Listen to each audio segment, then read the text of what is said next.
Mencari timba si anak dara di bawah sarang burung tempua. Salam sembah pembuka bicara, selamat datang untuk semua.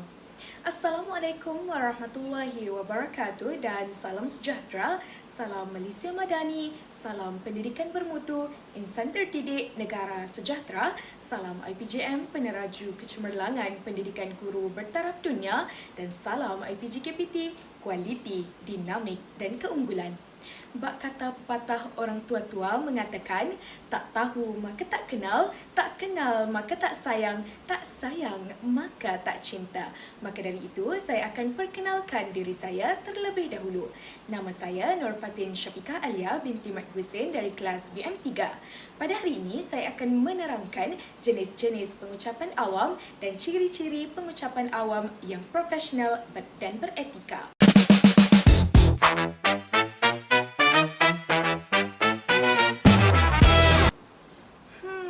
Apa itu pengucapan awam? Jom saya terangkan.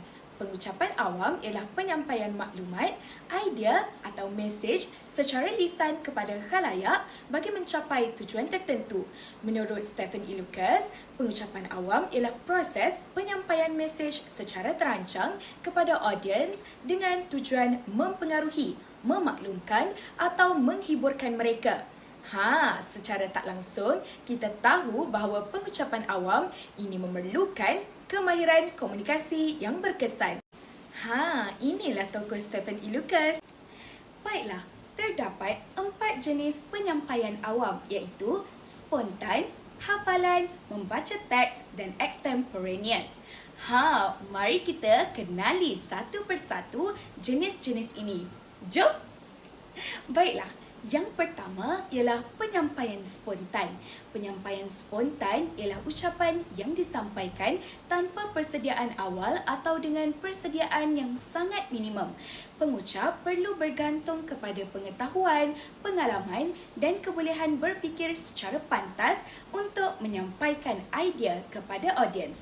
Kaedah ini sering digunakan apabila seseorang diminta memberi pendapat dan juga ulasan secara mengejut.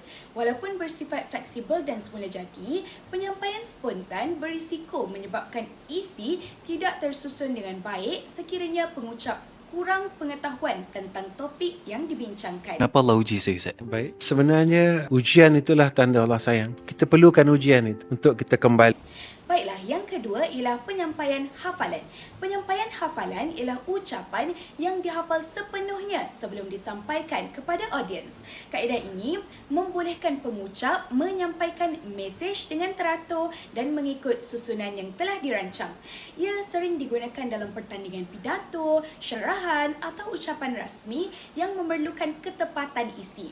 Namun begitu, sekiranya pengucap terlupa sebahagian daripada teks yang dihafal, penyampaian boleh terganggu dan menjejaskan keyakinan diri. Baiklah, yang tatkala jarum sejarah berdetik ke tarikh keramat 31 Ogos 1970, Rukun Negara. Baiklah, yang ketiga ialah penyampaian dengan membaca teks. Penyampaian dengan membaca teks merujuk kepada ucapan yang dibacakan terus daripada teks yang telah disediakan. Kaedah ini biasanya digunakan dalam majlis rasmi, ucapan dasar ataupun pengumuman penting yang memerlukan ketepatan maklumat. Kelebihannya ialah setiap fakta dan maklumat dapat disampaikan dengan tepat tanpa kesilapan.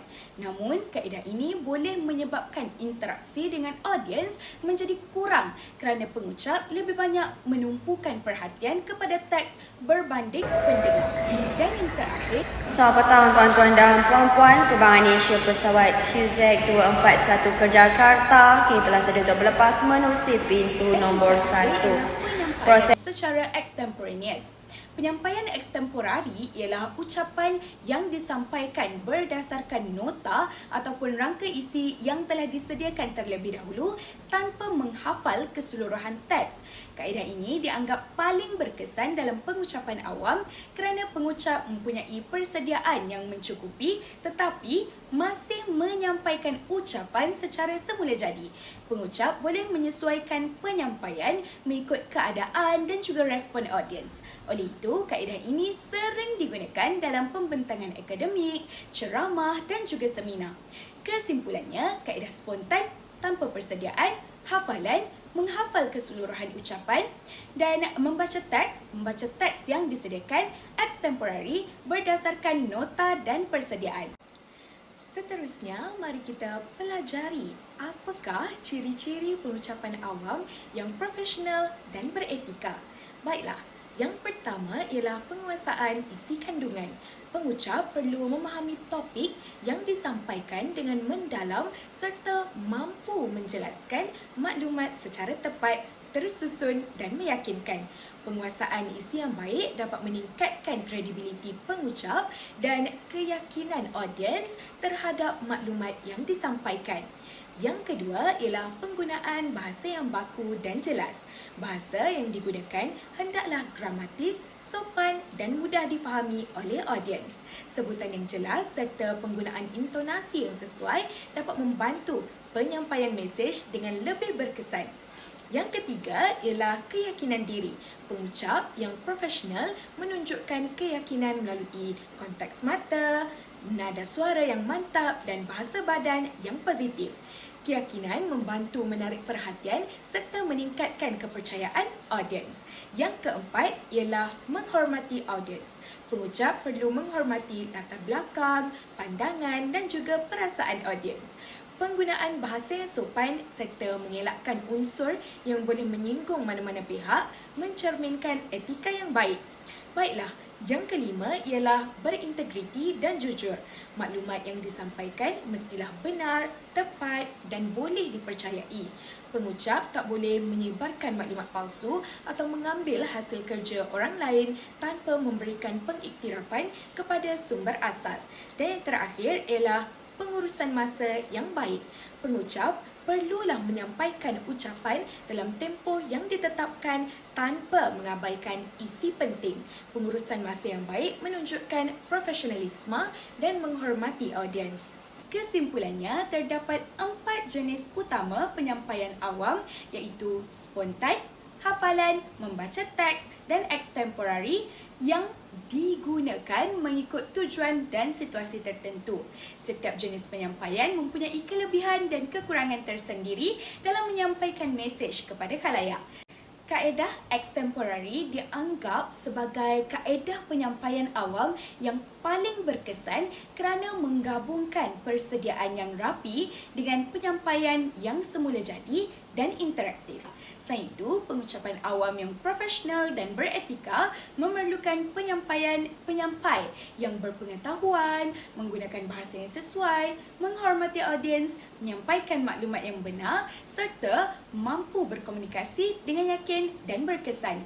Oleh itu, penguasaan jenis-jenis penyampaian awam serta amalan etika yang baik dapat membantu seseorang menjadi pengucap yang lebih profesional, berkeyakinan dan berjaya menyampaikan mesej dengan berkesan. Bunga dedap di atas para, anak dusun pasang pelita. Andai tersilap, tutur bicara, jari disusun, maaf dipinta. Sekian saja daripada saya, semoga bermanfaat. Bye-bye.